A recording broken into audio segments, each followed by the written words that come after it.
Also developing tonight, a former daycare owner in the Bronx sentenced to 45 years in prison after pleading guilty to several drug charges. That's right. The charges stem from the death of a 1-year-old who was exposed to fentanyl at the daycare. Fox 5's Arthur Chien is live outside federal court in Lower Manhattan, where her sentence was handed down. Arthur.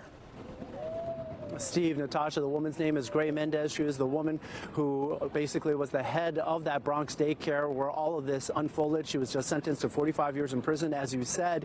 Now, this is a case that horrified New Yorkers who learned of it as it unfolded. And in fact, it horrified anybody who heard about what happened at that daycare in the Bronx. Now, immediately following the sentencing, the parents of the 1-year-old boy who was killed spoke. Their heartbreak appeared to be as raw as when this all came to light 2 years ago.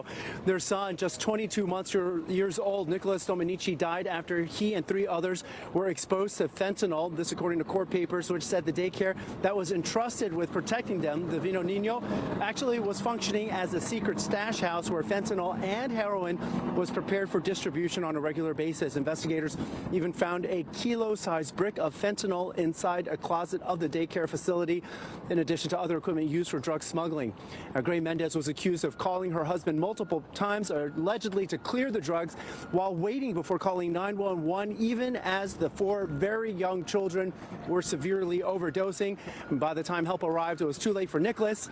Right after this sentencing, Nicholas's parents spoke in an emotional press conference, drawing a painful distinction between receiving justice in a court of law and receiving justice in life. To make sure we get it right, our own Stephanie Bertini translates for us.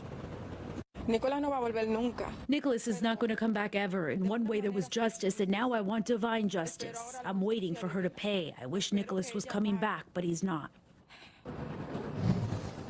Separately, Mendez's husband has already been sentenced also to 45 years in federal prison in connection with this case. One would hope that this allows Nicholas's family to start a new chapter, but hearing the pain in their voices today, it's hard to imagine that starting anytime soon.